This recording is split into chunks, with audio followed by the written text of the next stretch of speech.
जितेंद्र नारायण त्यागी, पुराना नाम है वसीम रिजवी, जब से इसने इस्लाम धर्म को छोड़कर हिंदू मज़हब को इख्तियार किया है तब से ये जलील हो रहा है, लगातार खार हो रहा है और इसकी ज़िल्लत बढ़ती जा रही है।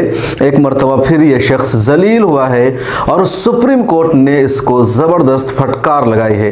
दरअसल पिछले 1 साल से ये शख्स जेल में बंद है। कुछ महीनों के लिए बीच में इसको ज़मानत मिल गई थी।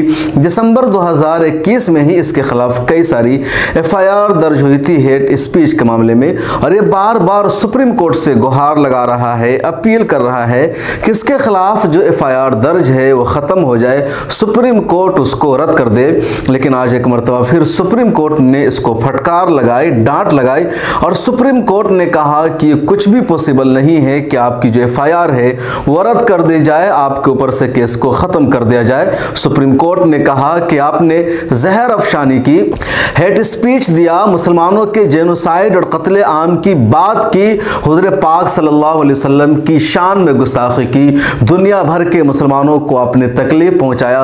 उससे पहले भी आपने कुरान करीम को बदलने की कोशिश की थी और ये सारे जो आपके क्राइम हैं बहुत बड़े हैं। ये हेट स्पीच का मामला है, आपके खिलाफ जो FIR दर्ज है उसको ख़त्म नहीं किया जा सकता है। सुप्रीम कोर्ट ने वसीम रिजवी को डांटते हुए ये भी कहा कि जिन लोगों ने FIR दर्ज की है, जिनकी तरफ से याचिका दाखिल हुई है, और याचिका दाखिल हुई थी उत्तराखंड में, लिहाजा अगर वहां कोई याचिका को वापस ले लेता है तभी कोई गुंजाइश बन सकती है। सुप्रीम कोर्ट से रिलीफ मिलने की कोई गुंजाइश नहीं है। दरअसल जितेंद्र नारायण त्यागी को लग रहा था कि अब हम हिंदू बन चुके हैं, सारे साधु संत हमारे हैं, तो BJP खुश हो जाएगी, RSS खुश हो जाएगी और हम जो चाहेंगे करते रहेंगे, कानून हमारा कुछ भी नहीं नुकसान करेगा, पुलिस हमें गिरफ्तार नहीं करेगी, अदालत हमारे हक में फैसला सुनाती रहेगी, खा हमारा कितना भी बड़ा जुर्म क्यों ना हो जाए।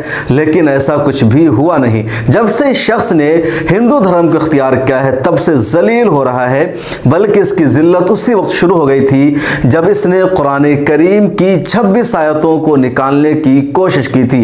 इसने मंसूबा बनाया, बल्कि कुरान भी अपनी तरफ से इसने लिख दिया। अपने मनपसंद लोगों को कुरान का नौज़बिल्लाहि मिन ज़ालिक उस नुस्खा को इसने पेश भी किया और कहा कि कुरान करीम में दहशतगर्दी की तालीम दी गई है, लोगों को कत्ल करने की बात की गई है, और 26 आयतों को इसने निकाल दिया, तहरीफ की।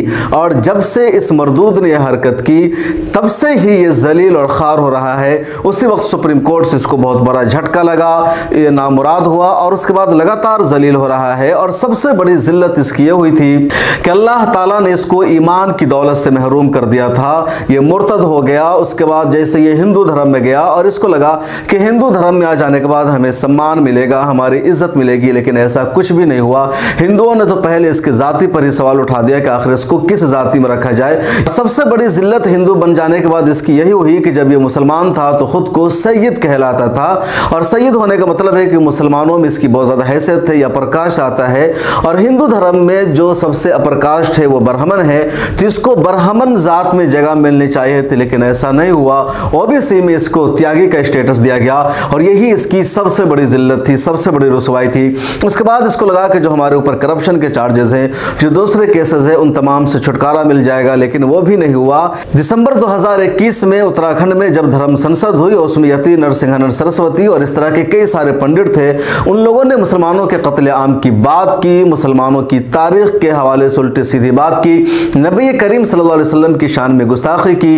तो उन लोगों के जराइम में यह भी मुलव्विस था, इसने भी हेट स्पीच दिया और सबके खिलाफ केस दर्ज हुआ। लेकिन यति नरसिंहानंद सरस्वती और उस जैसे कई पंडित हैं जो जेल से बाहर है, लेकिन जनवरी 2022 में ही वसीम रिजवी यानी जितेंद्र नारायण त्यागी को गिरफ्तार करके जेल भेज दिया गया। मई में कुछ दिनों के लिए इसको जमानत मिल गई थी वक्ती तौर पर, लेकिन ये दोबारा जेल भेजा गया और फिर ये जेल से बाहर निकलने की कोशिश कर रहा है, जमानत लेने की कोशिश कर रहा है और चाहता है कि इसके खिलाफ जो FIR दर्ज है वो खत्म हो जाए। लेकिन सुप्रीम कोर्ट ने यह सब करने से इनकार कर दिया है। इस बीच में मरदूद इतना जलील हुआ, खासतौर पर जब मई में वक्ती तौर पर जमानत पर बाहर आया था, तो इसने कहा कि मैंने हिंदू धर्म इख्तियार किया, लेकिन मुझे जलील किया गया, मुझे रुसवा किया गया, मुझे सम्मान नहीं दिया गया और ऐसा लगता है कि मैं खुदकुशी कर लूँ। यानी इतना जलील हुआ, इतना रुसवा हुआ कि इसने खुदकुशी करने की बात कह दी थी, क्योंकि इसके घर वालों ने इसका बायकॉट कर दिया, सब लोगों ने इसको निकाल दिया, इसकी कब्र तक तोड़ दी गई और हिंदू धर्म में भी इसको इज्जत नहीं मिली, इसको सम्मान नहीं मिला, कई जगह इसको पूजा पाठ नहीं करने दिएगा। तो इसने सब कुछ कुर्बान कर दिया इसी उम्मीद में कि शायद हिंदू धर्म में आ जाने के बाद थोड़ी सी इज्जत मिल जाए या करप्शन का जो केस है उससे छुटकारा मिल जाए, लेकिन यहां नहीं हुआ। हिंदुओं ने भी इसका विरोध किया कि इसने मुसलमान रहते हुए इतने सारे पाप किए हैं, करोड़ों का घोटाला किया, यानी हिंदुइज्म का सहारा लेकर के अपने पाप को छुपाना चाहता है और ऐसे शख्स की वजह से हिंदू धर्म बदनाम हो रहा है। चुनांचे हिंदुओं ने भी इसका विरोध किया और यही वजह है कि ये शख्स लगातार जलील हो रहा है।